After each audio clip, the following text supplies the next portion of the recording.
Oh, hi there. I was just brushing up on the system here. I haven't learned all the moves yet, so I've just been kind of going through and trying to get a hold of Dave Buck tonight to get him to do some tech support. I'm stuck on Madonna. Leno's been giving me a bit of an ache on my chin.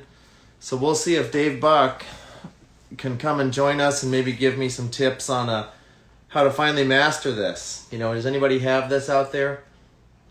This is the big deal. I actually had to pull this out of my archive. I haven't looked at this for so long. Always loved that photo. But here, let's get Dave Buck here.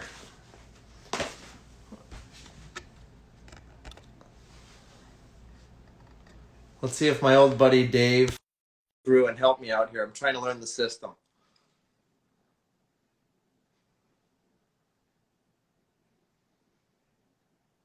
We're waiting here for it to go through, and we'll be live with my good buddy Dave Buck. Hey, it's Inverted Dave.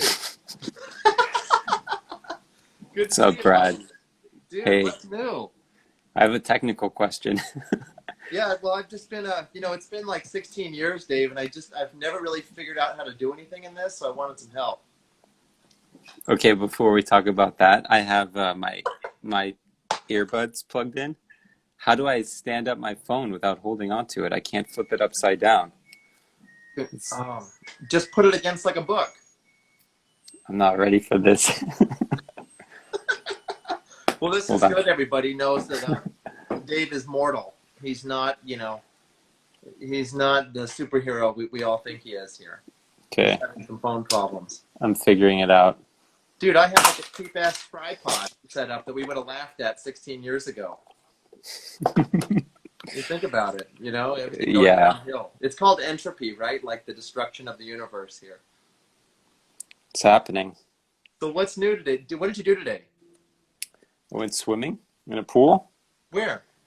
Some family, some of Coley's family. It was really nice. It's been super hot out here in LA. Probably not as hot as it is in Texas, but it felt nice. It was You good know to get what? out.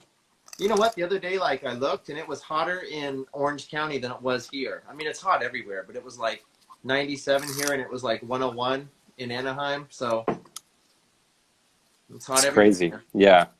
No, it was nice to get out. I mean, kind of been stuck at home. We don't do much anymore. We're just, laying low.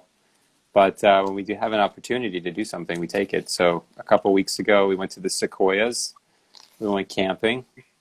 This was like right before all the fires. So thankfully, we didn't have to deal with that, although that's devastating for a lot of people. I know. But we're even getting the bad air down here. It's so crazy. Like the air quality, it's nuts.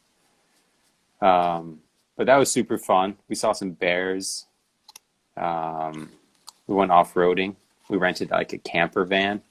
Like a, When you went off-roading, is it like in a truck or an ATV? no, we rented a camper van with like four-wheel drive and off-roading tires and suspension. It was awesome. It was like the funnest part of our trip, in my opinion. We found some really obscure campsites, like off the beaten path. We just made our own trail. Oh, really? Yeah, we kind of had to because they only opened up a few campsites and they were all booked. Like they booked up immediately. And so we didn't have a reservation anywhere, but we read that we could do what's called dispersed camping, which as long as you're not within the boundaries of the national parks, as long as you're in like a state regulated forest, you can camp anywhere. As long as you're not like taking down trees and disrupting the earth, you can like pretty much just live on the land. And so we thought that sounded cool. We had a van with all the supplies we needed, four-wheel drive, thankfully enough gas. And we found our own campsites and we woke up to beautiful sunrises, nobody around. It was great. It was really, really peaceful. It's definitely a much needed reset. Yeah, you and Dan always like doing that stuff, though. You would always be like, doing Did stuff I with lose you? me down in Orange County, LA, and then you'd be gone in Sonora, and you couldn't get a hold of you for anything. Like if we had anything big going on, I'd be like calling Sid. I'd be calling everyone. Like, how do I get a hold of them? They're gone. They're in Yosemite, somewhere else. Well, what Are is you it talking? about? You cut out for a minute. Are you talking about Dan?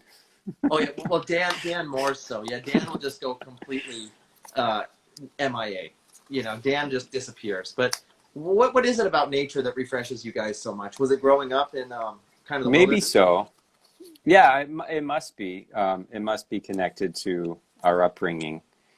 Yeah, we did grow up not far outside of Yosemite National Park. We grew up in Sonora, which is pretty woodsy. You know, you're not far from the woods. It's just, there's something about it. There's something about being within the trees, about being within nature. You know, you're not, it really allows you to reset because you're not surrounded by technology. You're not surrounded by industry. You're just there with yourself. You're completely aware of your surroundings. There's really no distractions other than observing. And it's just, I don't know. To me, it's really peaceful. Did you ever watch the Rock Hudson movie All That Heaven Allows? No, I didn't. Oh, it's a must. I think it's I should based. watch it. Oh, it's amazing. It's like he's like I call him the hunky gardener, you know, because obviously he's the Hollywood stud with the capped teeth, and but he's like trying to get back to nature and one with the earth, and he's just a simple gardener, and then he's the gardener for this aristocratic family in like Connecticut, but he has his grounding, and it doesn't, he's not intimidated by their wealth, and so Yeah. and I think the lady kind of has an interest in rock, who wouldn't, but it's a great. I think it's based on Thoreau. I think it's based on like that throw back to the Walden. wood. Yeah, Yeah. it's a great That's film. cool. And the colors are all like the fall colors, and it's one of those movies I've Wow. always loved. What's it called? I'll make a All That note of Heaven it. Allows. It's a Douglas Sirk movie, and I think Tarantino liked to reference him a little bit, as he called like the over-the-top melodrama, almost like the soap opera of cinema. But it's a great film. I mean, yes, it's a great like '50s film about kind of being one with the earth. Yeah. Cool. It sounds right up my alley. I'll check it out. Surprised It's, I haven't seen it. that was always one of my favorites. I always loved like the Rock and Doris movies. I always loved the Douglas Sirk movies. And Yeah. like by today's standards, people would say, "Yeah, these are cheesy movies," but they actually have an underlying message that's interesting to me. Yeah, probably more so than the movies today. Yeah, that's the one thing about movies that bums me out is like I rewatched one of my favorite movies, The Friends of Eddie Coyle, with Robert Mitchum. And you Mhm. watch the movie and everybody is terrible. Like every character in the movie is kind of a scumbag, but some you like more than others. So it makes you make a judgment call because, not everyone's perfect. Like now in movies, it's like the good guy's really good, the bad guy's really bad, and then we're so polarized. But when you watch the Yeah. old movies, it's like, yeah, he's selling guns on the side, but he's a good dad. You have to You pick can and kind of choose. relate to them in some way. Yeah, Yeah. because Yeah. now it's too polarized. I don't know. Yeah. Well, I mean, I think we're more so appealing to a very specific demographic these days than we were back then. Maybe thanks to data. I don't know. That's a good But point. I read a book by David Byrne, the leader of Talking Heads, and he was talking about why music isn't as good as it was in the 70s and 80s. And he said that the CEOs of music companies in the 80s chose bands that they personally liked, and then they knew that other bands would sign the label because they were fans also. Like Madonna signed to Sire Records because Talking Heads were on it. Talking Heads were a money-losing band, but then they got Madonna because of it. And then he said mhm. now they figured out the marketing demographics to where you don't make that mistake and get Talking Heads now. Yeah, it's crazy. I know. I read about like the K-pop music scene. I don't know how true this is, and I don't follow this at all, but You don't seem it's like a K-popper. no, but it sounds feasible in that these bands are sort of molded and shaped from the very beginning to be like world famous. Like there's a system in place and like a structure behind it, or it's like a systematic process to becoming famous, which is bizarre because you think about, it's like originality, it's determination, it's hard work, it's artistic expression, but maybe not. Maybe it's just feeding people exactly what they want, knowing what they want before they even know what they want. That's very Um, interesting. yeah. Well, it's like when I knew you, when you guys were very young and like before anyone really knew who you were, and you never talked about you wanted to be famous. I never once heard you say, "We got to get the system out so I sign autographs at the Irvine Spectrum." It was just like, "Hey, we want to do this. We have an idea. We want it to look like this." Like, where do you take that? Because I mean, you were like well known and young for doing something kind of offbeat. So how do you relate to it? How do I relate to clarify? Sorry. Like is it wrong to build a machine where you just have someone that's famous for fame's sake, or should they have like the drive to make something new like you and Dan did? I don't think it's wrong. I think there's room for both. I think for me, I love reading about stories of people that started from nothing. I mean, none of us start from nothing, but like, that like I didn't have parents that were into magic, for example. Dan and I sort of discovered this outside of the little community we were raised in. Like, there weren't magicians in our hometown. We didn't have people to teach us. We had to seek it out. And maybe that's a trait or a quality that somehow our parents inspired in us in some way. But ultimately, I think it led to us doing what we love doing, and we're still doing it. It's still our passion. We haven't stopped doing what we love doing. And maybe that's not the case if you're like forced to do something your whole life. Maybe you don't know when you're younger, like if you're forced to take ice skating lessons from 3 years old to 18 for the sake of an Olympic gold, like, maybe later in life you realize, I don't really want to do this, and I feel like I wasted my time doing that. But I don't know, I'm not that person. But I am grateful for having found what I'm passionate about at a very early age. And I hope someday I can inspire that in other people. That's ultimately what I want to do. I want to show people how you can do what you want to do all your life. You don't have to work. You don't have to be forced to do something or be obligated. You can really love what you do. That's a great point, and you really had to love what you did because there sure in the hell wasn't $5 in it back then.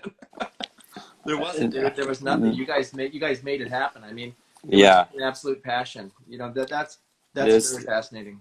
Yeah, not until the trilogy, at least, and then it was just like we won the lottery, and it was bananas for a few years as far as just being stupid. No, dude, I got a text, not a text, because I didn't text until like 2011, but Dan like emailed me and he said, "Hey, here's the tracking. The iPhone is coming out next week. The first iPhone. I sent one to you." And that was like after the trilogy came out. I was like, "What the fuck?" I mean, back then, now it's relatively cheap, right? Like an iPhone was like maybe $400 or something. I don't know. Cheaper than they are now. It was probably the most expensive phone. One of them at the time, I'm sure. I don't remember, but yeah. I know. So now can you tell people what you did to create the trilogy? Like lifestyle. I mean, you completely changed your lifestyle because I was going through my photo archive last week. Oh, okay. Yeah, I think it started, we didn't intend for this. Like, honestly, nothing Dan and I really do has started from a goal. That's right. Very true. It was sort of like, we really wanted to go to USC Film School thanks to you. I think we started out wanting to go to UCLA, and you convinced us that there's only one school on the planet, and that's USC. And, you convinced us, and we agreed. And that's where we were set to go. We were on track. We did all of the prereqs in college to feed right into their program. We had amazing letters of recommendation. Yes, we did. And we got our denial letters. And I was just like, oh, man. It was really devastating, I guess, at the time. You're only like 20 years old. And if that's what you want to do, and you're set on that, and there's no other path you want to take, it's like, you really feel like, oh shoot, what am I going to do? That's true. So I think that's kind of how we felt when we got those letters, not knowing that you could reapply and there's always next year. Like, that wasn't an equation that we thought about. So we decided to move to Vegas thanks to our friend Kathy Daly, who had just bought a house and offered it to us for free. It's amazing. And so we moved there, not knowing what we would do for money, not knowing what we would do creatively. And it was, Chris Kenner and Homer Lewag that really inspired us to be creative behind the camera. And they had helped us with the system. And so we saw the opportunity to make the next thing. And what would the next system look like? And somehow we formulated the idea of the Trilogy. And we spent the next year and a half making it. It was, it wasn't something we just put together. It was really a collection of everything we had created up to that point. And that was like 12 years in magic, 12 years in cardistry. And so, it was a lot of material that we were able to filter through and pick out the best of. And we had no expectations other than we gave it our all. We made it something that we really wanted. And I think that's been the key to a lot of the projects is, we make something we want. And we don't want a cheap Magic DVD. We want like a high-end luxury Criterion Collection DVD. And that was our inspiration. And you know that because we would go research covers. No. We look at cover designs, like what could we do that's even better than this? Which is like, that's what it takes. I think, you have to look outside the field to disrupt the field you're in. So ultimately, we didn't know that at the time. We don't claim to know anything ever, even now, but like it just worked out. We got lucky and it was crazy successful for 21-year-olds.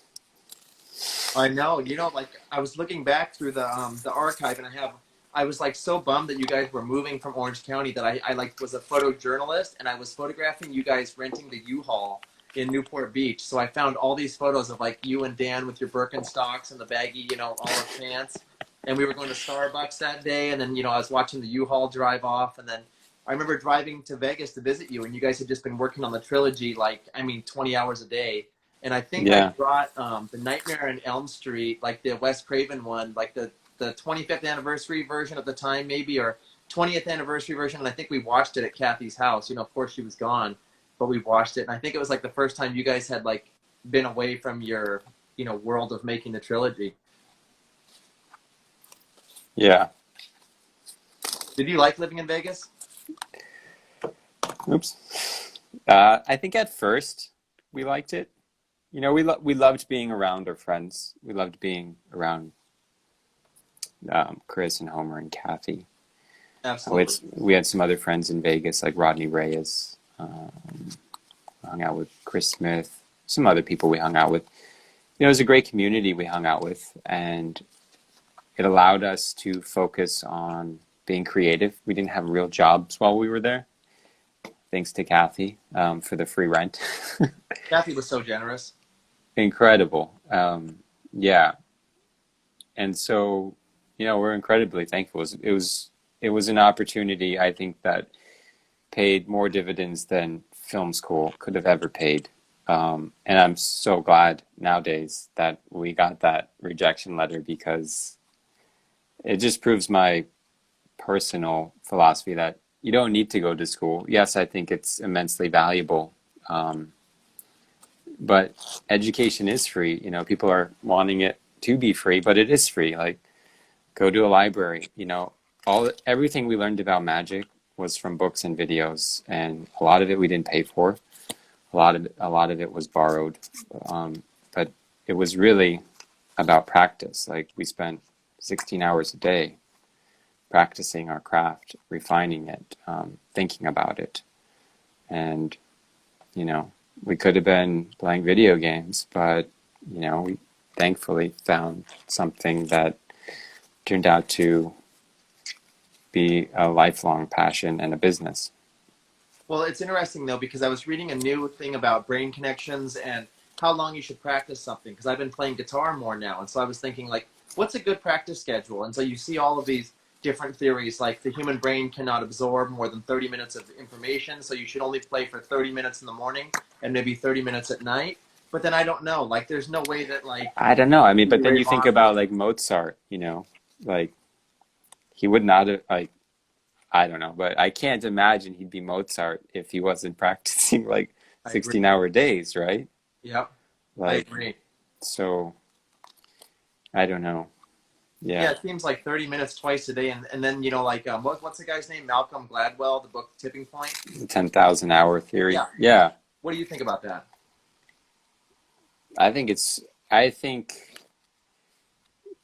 I don't know if it's like I think it needs a lot of time, whatever it is. Be 10,000 hours or 20,000 hours. I mean, you know, I think if you truly love something, it's in a way not about the time. It's about the process, You could be, 85 years old and not have 10,000 hours left in your life, and you can still find something and excel at it. And as long as you're enjoying it, I think that's all that matters. Like, who cares if you're the best? There's no best. There's always someone better. Yeah, that's like what David Lynch always said. He always said the reward was in the doing. The doing is the reward, It's not the the end. process. Yeah, yeah. It's always the process. Yeah. And that's Like, like when people talk to me about like, well, why don't you have like a gross of smoke and mirrors or this? And I was like, dude, it was so exciting to see like my friends having a deck. Like I never even thought that they'd be worth $2. I mean, all the stuff like I was involved in back then. I literally like I never even thought like to tomorrow. I mean, I never thought that anything led to anything. yeah. I really didn't. I mean, I had no clue. Yeah, when I was younger, I never thought about my future. I don't know. Maybe that's why we were just like, maybe that's what allowed us to move to Vegas and create the trilogy, not thinking about circumstances, You know, trying. your gift with Dan's gift has always been that not thinking about the future because I've seen some kind of like bad things happen, not bad things, but I mean difficult challenges. And it was never like, oh shit, what do we do? We're screwed. It was always just like, okay, and maybe a moment of silence and then where do we go next? Because it was never like, I think your lack of long-term future view relieves stress because you're not thinking like, Yeah. about Yeah. consequences. Yeah, it's so true. I mean, nowadays, and I would say, especially after I had um, my daughter, like our future, her future is very important to me, and it's something I do think about. But I think still being flexible with anything that could come and not having expectations, I think is key. Um, Being able to adapt with opportunity, seeing opportunity and go with it. Like so many aspects of our business were developed because of a brand new opportunity that we never could have planned for because it never was in existence when we started. Art of play, selling puzzles and games. We were, our focus was card magic and cardistry, and that's it. Like, if you would have handed us a puzzle when we were 16, we would have thrown it in the trash and like opened a new pack of cards. That's I the know. truth because that was our focus. But it turned out to be a new passion, and I think being open to embrace new passions, to embrace new ways of seeing the world, to embrace new opportunities is key. You can have long-term goals. Like I certainly have long-term goals. I have to have a family, but being open to what could be within that space is, I think, relieves a lot of stress. I've never seen you really stressed out. I mean, and if you were, it was very internal. I don't know. I've never seen you like shaken up. Yeah, I mean, maybe not around. I don't get shaken up so much in my business life, or my creative life, but there's been like some family stress that's been tough to shake. But those are brand new experiences. Like I've been doing what I've been doing, like with cards and with business since I was 12 years old. So it's like Yeah. a lot of it has been learned. A lot of you learn to like let things go pretty quickly. But yeah, I don't know. I know that Michael Caine was asked, how do you stay so calm? And he said, well, I'm like a duck. I'm calm on the surface, but paddling like hell underneath. Yeah, yeah. I love him so much. I do too. I've heard a couple of his interviews, and he is just like someone so inspiring. He really has figured a lot of things out. Dude, he has a book called my mom got it for me like 25 years ago. It was a hardcover book, and it was called like I Never Knew That or something, and it was compiled like just odd facts, and the book was fascinating. I mean, everything. He did a book on I think he did a book on acting as well that I read. It was more like a philosophy book. One of the greatest quotes ever was, "I've never seen Jaws 4. By all accounts, it's a terrible movie. But I have seen the house that Jaws 4 bought me. And this Yeah. counts an amazing house." I think I've heard that line from you. I love it. Yeah, I mean, not everything we do has to be art, So I think he's super smart. I aspire to be somewhat like him as far as the experiences he's had and the way he sees the world. I think it's very wise.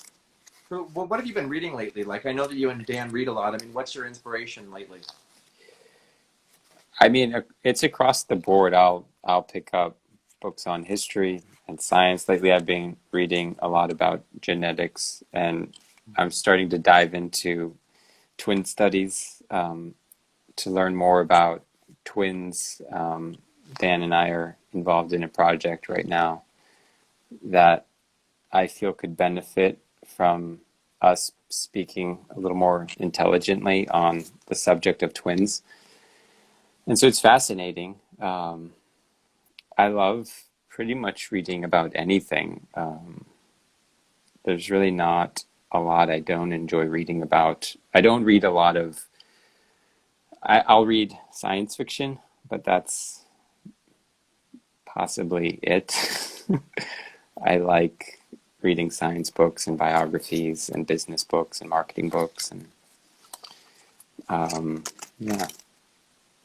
So Yeah, I've right. always liked I like James Elroy, and I like his fiction books. But then if you read his book Crime Wave, which is like all nonfiction, it was like I think it was GQ or Vanity Fair. It was all like short stories he based on like crime files from like the LA morgue from like the 40s, 50s, 60s. It's way more interesting, and it's way more bizarre. It really is true, that truth is stranger than fiction. Yeah. Absolutely. Yeah, and I mean, it has to come from some degree of truth. No, totally. So We always think that we always think things are getting worse, but then this old guy I knew named Dennis, he said to me, hey, you know what? Adam and Eve were sitting around a lake, and they were like, man, this is great. Then all of a sudden a guy walked behind him, and they said, this place is getting too crowded. We got to get out of here. Like every generation thinks like it's getting too crowded, it's getting yeah, worse, getting polluted. I know that. I mean, I'm not. I guess it's okay. It's okay to think whatever you want, but I'm more on the side of being optimistic and seeing Yes, the progress between then and now. Like the fact that not right now, but like I could potentially get on a plane and go anywhere in the world. I can get on my phone and look up anything I want, anything I'm curious about would be considered sorcery just 100 years ago. Absolutely. I'd be a god. Like, imagine if I existed 100 years ago and secretly had an iPhone and nobody knew. I would be a god. I know. It's crazy. And it's something we take for granted. So that alone is has contributed, I think, to so much like progress, innovation. Like I believe, and who am I but a 36-year-old? But we must be way better off today than we ever were before. Well, we have a lot more free time to complain about stuff, so that must mean that life's easier. Yeah. And we have an infinite audience to complain to, which doesn't hurt. I know. It's like you know, if we want a pity party, we just go on Instagram. Like, And we only talk to people who agree with us. yeah, it's crazy. I stay away, as you know, from social media. Um, I just feel like my time is more useful to other people, to my friends and my family in particular, by not being on social media. You know, sometimes it sounds fun, but I know that I can be a better person to them if I'm like reading a book, learning something that I might be able to use as a contribution later on. So, Yeah, you've always done like kind of weird challenges, because I've always told people about how I always say, like, when Dan first told me about, we're going to do art of play, we can't just sell the Buck Twin stuff, we want to get, there's a whole world out there, Brad. And I said, that's the dumbest effing idea I've ever heard in my life. It's the Buck Twins brand for life. It's the Dan and Dave brand. We're only going to make Dan and Dave cards. And Dan's like, no, dude, like, look, let's just take, for instance, what if half the people hate us? Then we're just like we're just wasting our time. Like, there's a million other great things out there we have to, produce and stuff. And I said, that's a terrible idea. And then I said, look, Dave makes the best coffee I've ever had in my life. Let's just make everyone hate us, and let's have Dave open a coffee shop. That's just totally mainstream, right in Hollywood. Dave needs to go coffee. And I was so wrong. I was totally wrong, dude. and then Dave gives up coffee for 6 months. Yeah, that's what made me think about that. Like, you and Dan were the original coffee people. Like, even when I met you, like, what's almost 17 years ago now. I mean, I was Yeah. like, oh, coffee, dude. Who wants to go get coffee? And you guys were always coffee, coffee, coffee. And then you gave it up for a year. Yeah. Was it 6 months? I don't know. It was 6 months. I committed to 6 months. I could have done a year though. It got really easy after a month or two.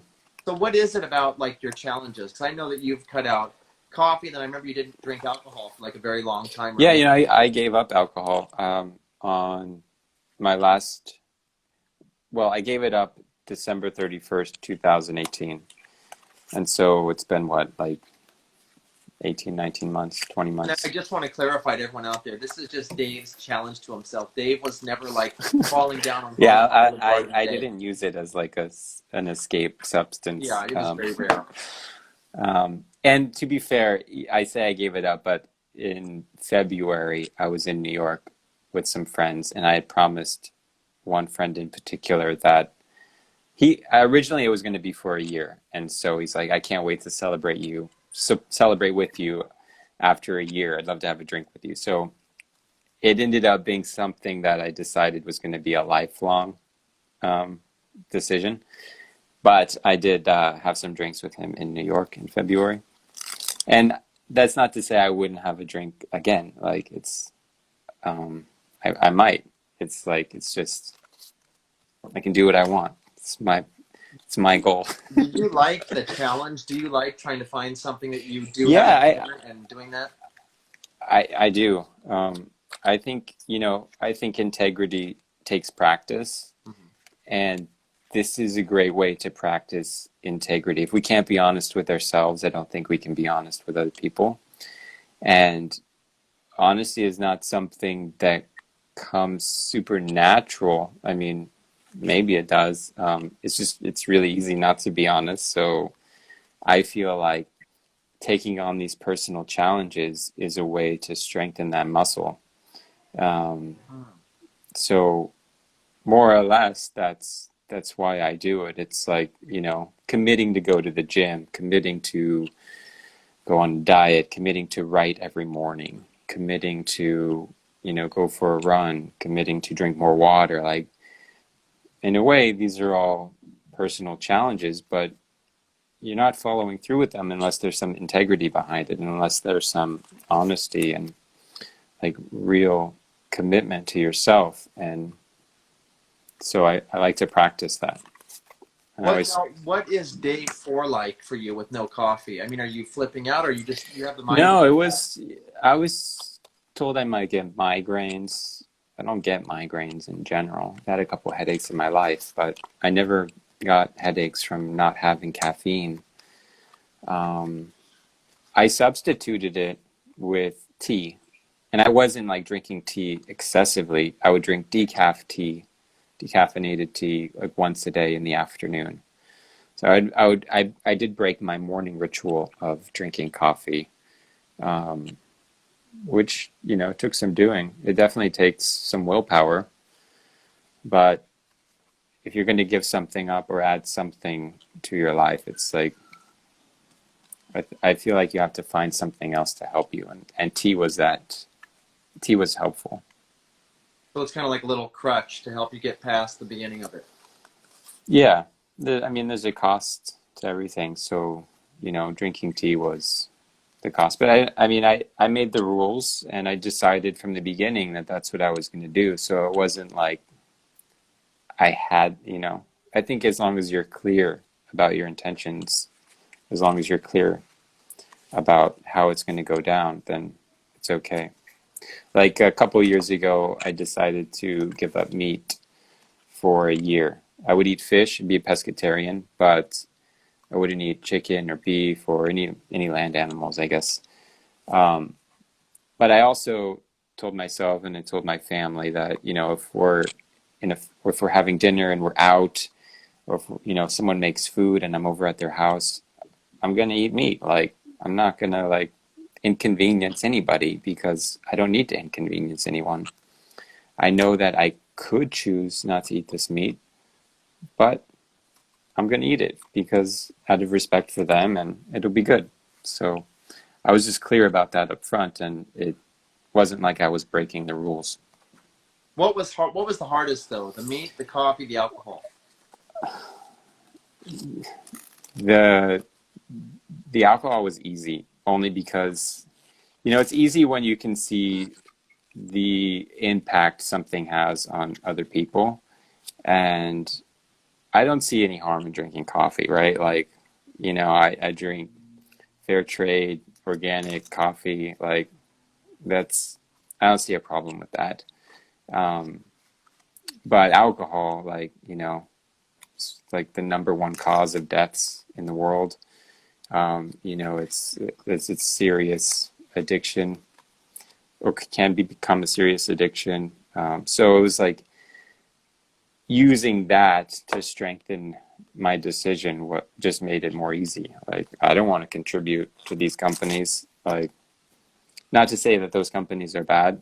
I don't think so. I just feel like I don't need to dabble in something that's like bringing real harm to people. So it made it easier. And then same with meat, I still practice being pescatarian as much as I can. Occasionally I'll eat beef. Occasionally I'll eat pork, but I try not to. I try to stick to,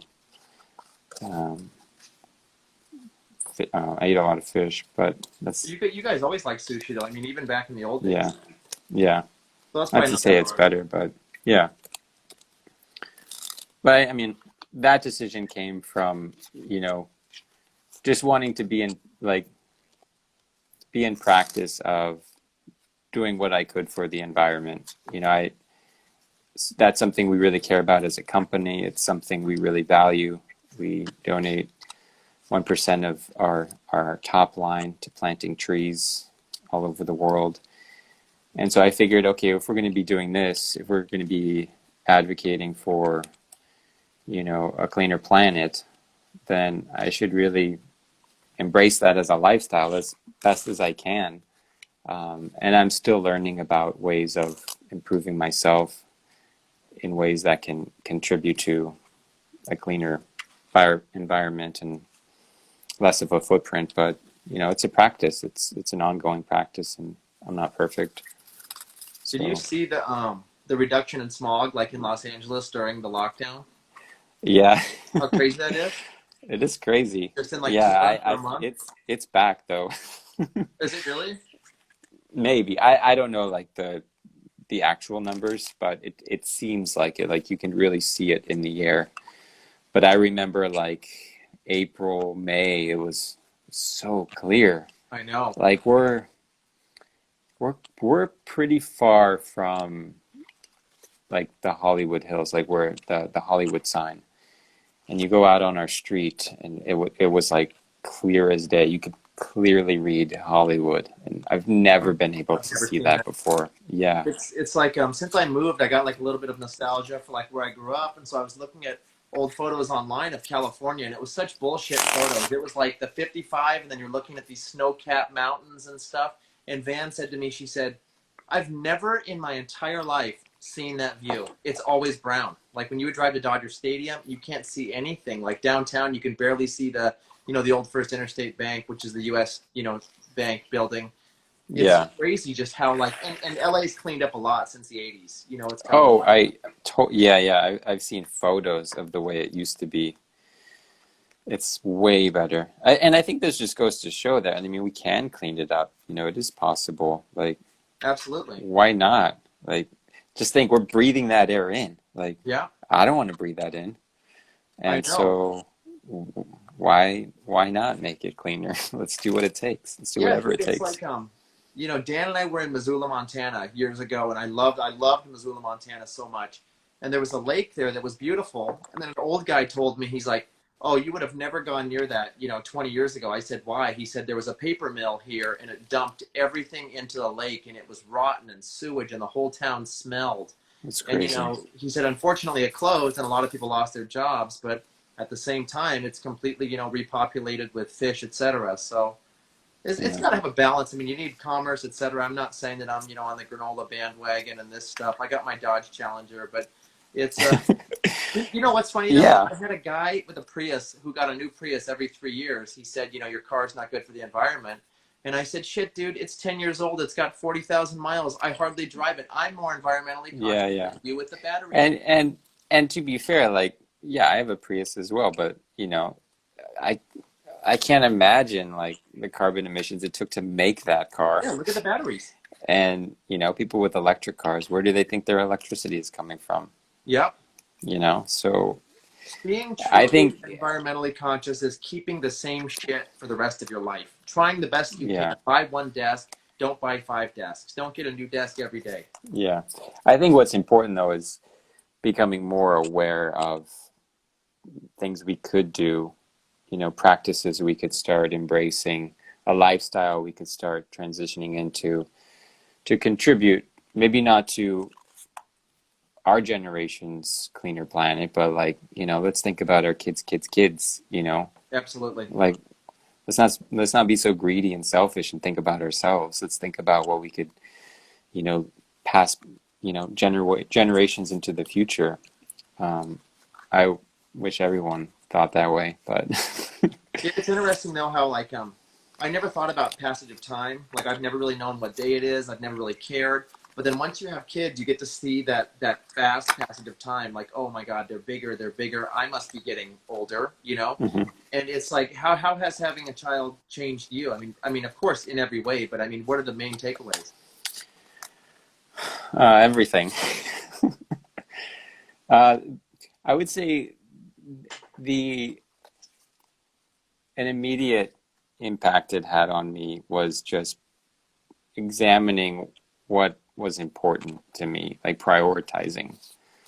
Um, Having a kid, I think, really forces you to, set aside what's not important to you and focus on what is important and what's important for them as well. In a way, it forces you to be less selfish, have less of an ego, and really think about their future. And so for the first time, you're thinking about someone else and the world they're going to grow up in, and you start to think about, well, what can I do to make that better in a way. I mean, I guess that's what it comes down to. So yeah, I think prioritizing was key to just being present for her, you know, since we had her up until now and going forward. You know what? You know what I learned the most? I What'd you learned the learn? most looking back at my life. What a freaking waste of time school was. Because like Yeah. I homeschool the kids, dude, and I will sit down and I'll be like, "This is a contraction." They'll be like, "What's a contraction?" I'm like, "Okay, cannot becomes can't." Blah blah blah. They're stunned for 5 minutes. 10 minutes later, they're writing contractions. They're noticing them outside. Kids learn so much faster than the time that you're in It's school. crazy. It blows my mind what Warren picks up on. Like Yes. I say something, like I explain what I think is a very complicated concept for a 2.5-year-old, Mm-hmm. and then she's like using it in the correct context, you know, a couple hours later. It just blows my mind. Like I always try and speak to her. Um, I love, there's a line from Disney where he talks about he never spoke down to kids. Like he always Mm-hmm. spoke to them with every ounce of intelligence that he would speak As to you should. adults. And I love that. And I've been doing that, and it works. Like, there's no reason to use goo goo gaga. Like I never they can got that. they can understand. Like they're extremely intelligent, and their capacity to remember is remarkable. Like our brains are clouded with everything, with so much bias and garbage, Yeah. but theirs isn't, and they're able to pick up and remember. It's astounding. Well, it was like a You have Joe to be very Rogan. careful though. Oh, you did. I've said things I regret now. Oh I yeah. said like I just stupid stuff. Like, I was teaching him about business marketing, and I'm like, you see this guy over here, he's buying this for 2, he's selling this for this, he's ripping people off, and then they remember that. And they're like, oh, there's the guy who ripped. I'm like, oh no, I didn't mean that. He's a You nice have to guy. be very careful. Yeah. It's like a Joe Rogan had a neurologist on recently, and Joe Rogan said, my theory about why old people don't learn stuff, it's not because you can't make new brain connections. It's because you have so much shit to deal with, like paying the rent, going to job, dealing with your spouse. That's why you Yeah. can't become a great pianist at 70. Not because your brain can't, but because your brain is beat down with a lot of insignificant stuff. Yeah. Let's not let that happen to us, Brad. Oh, dude, it can't happen to me. I need it to happen a little bit to tone down. I gotta tone down the information highway here. I mean, to me, you do have like a photographic memory. The the facts you remember and the things you recall is I don't I don't understand it. I have never been able to do that, but Well, thank you. It's all I always said, unless I win at Jeopardy, it was what a waste of time that was. It was like in South Coast Plaza, they used to have this band. no, I mean you say that, but you know, you that's insight you're going to be able to pass on to your kids for sure. Like they're going to appreciate that, and you're going to be thankful you have that because you're going to be able to one up them. Well, that's true, dude. But my oldest has my exact same brain and memory, and she'll tell me stuff from when she was like a year and 3/4, and I'm like, you can't remember that. So then I test her on the details I have, and she completely remembers stuff. And it's like, you read that you don't form memories until you're like 3 years old. But she absolutely, and I didn't recite it to her. I didn't tell her the story of this because I didn't remember it until she brought it up. And it's just Yeah. crazy how the brain works. Wow. Yeah. Now, do you see more of you or your wife in your daughter? To be honest, I mean, I don't see either of us. Um, yeah. I mean, if people point out a photo and say she looks like you or she looks like Coley, I'm like, oh, okay, I can see that. But I don't really see either one of us in her, like the way she looks. Her personality, yes. Um, it's a mix of both. Like, you can tell she's gonna have an attitude, and Where would she get that from, Dave? who do you think? I just have to wait till she's what, like 30 to give that up. Yeah, that's I saw you become so much more humbler since I met you. I mean, can you believe it's almost 17 years now? Yeah, we met It's when nuts. I was 18. Yeah, it's It's crazy. freaking crazy, and it's Goes by so fast. well, think about it. It was Dan Phillips, you, I, and then my wife Van, all at the same time in that one place, hanging around, going to get CPK, pizza, and then we're all still friends today. It's very rare. Yeah. Yeah, I mean, I guess so. I feel like Magic though is such a small community. I still have a lot of the same friends in the magic community. Magic community is amazing. It really is. It really is, yeah. Um, it's so similar though. Like, you grow up thinking, okay, I'm part of this community, and it's so special. It's like there's nothing like it. But then, we're introduced to the puzzle community, and it's the exact same thing.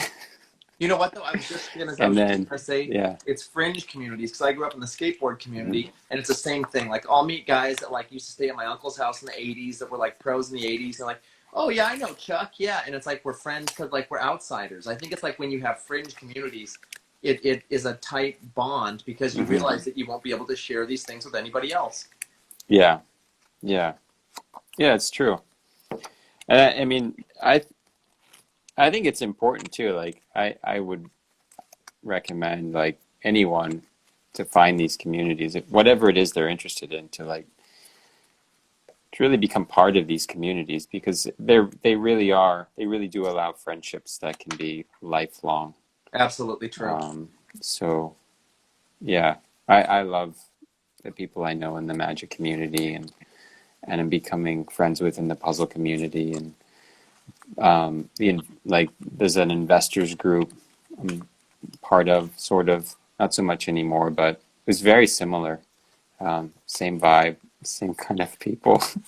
Like it's like we're all the same, whatever we're into, we're the same. It's true. It's like see, and like different communities have different needs. Like the skateboard community, all of us had no father figure. So it's like all of my friends in the skateboard community, pro skateboarders, we can all sit there. And I never noticed this when we were like kids, but it's like, oh, Bill, oh yeah, you didn't have a dad. And it was that we hated authority and that we ground the shit out of curbs and we fought with cops and security guards because we were acting out because dad was gone and we had an authority issue. And it's like different communities have different needs. I don't really know what the backbone of magic. It just seems like magic are smart people that can't really identify with a lot of other people around them, so they need more stimulation somehow. Yeah, maybe. I don't know. I don't know this. Like, I haven't thought about it that deeply, but Well, I remember going with you and Sid to the Magic Castle, where Dan couldn't go because you guys shared a suit. And it was like all the old magic guys were sitting there and they were like, oh, it's the juggler. oh, right. Like, they were taking a piss out of you. And I was like, well, I didn't understand any of it. And we were in there and there was like this huge, there was kind of a rift between like if you were a cardist or you were a magician, just like in the 80s with skateboarding, it was, are you a vert skater? Are you a street skater? And then now no one cares. Everyone just does everything. And that's kind of like magic now. It's kind of evolved to where nobody cares. Yeah. Well, I don't know. Maybe they do, but I don't hear it. Yeah, I mean, I don't hear of it so much anymore, but I've sort of selected, I guess, in a way, the people I associate with or talk to. And I don't go on forums and I don't read magazines about magic. So I guess I'm not exposed to that if it does exist. But I don't really care. I mean, if it does exist, it's like, it's nothing to do with me. You never So, cared. You never cared. no. I think there was one point when we were much, like, very young, just getting started. I remember there was some people that were like consistently attacking us and on public forums, and It's called jealousy. yeah, and thankfully, we had an amazing grandmother who, Yeah, I love your grandma. what she was like spot on. She really taught us that, that was she taught us it was jealousy, and we were able to thankfully understand that and see that and ignore it, and not let it get to us. And that was an extremely valuable lesson. Your grandma was awesome. I used to sit with her at all the magic cons. Yeah, no, she was awesome. I think a lot of Dan and I's curiosity comes from her. And coffee. Coffee came from grandma. Thanks to her, I started drinking coffee when I was 3 years old. Now, can you tell everyone why that is? I mean, she was just willing to give it to us, and she would load it up with sugar and cream. And Well, what kid? she said that because she was a nurse, she became addicted to coffee because she had to work night shifts, I think. That's true. I don't know why she gave it to us. Maybe she wanted to go into nursing. I don't know. Yeah. I think, she just probably didn't see the harm in it. Like, Well, Coke has caffeine in it.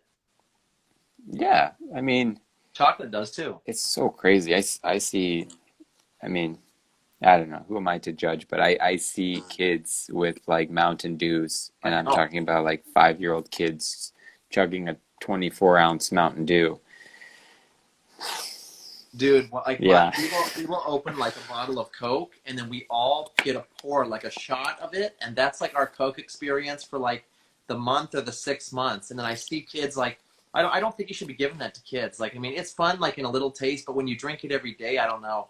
It's like, what's the fun of it too? I Yeah. don't appreciate it, or it has Coke has a great flavor profile. Like, if Coke is so ubiquitous with like it's just so, it's so omnipresent.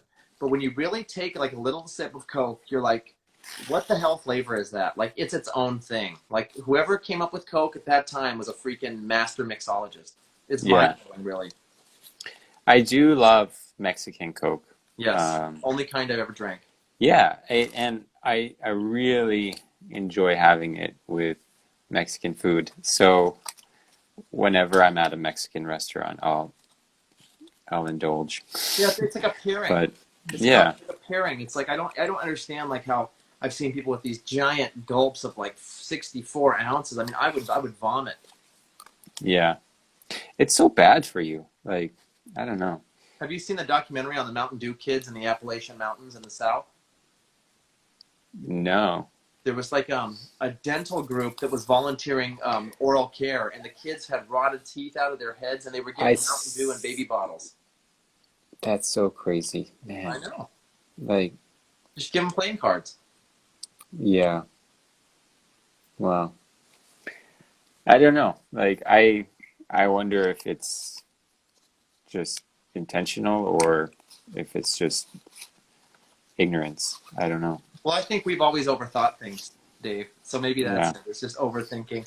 My favorite memory of you, one of them was I have two quick favorite memories. Was you were showing me like some card stuff at the Apple store, like we had just barely met, and then Dan Hmm. Phillips walked over and he said, "Oh, is that a Svengali deck?"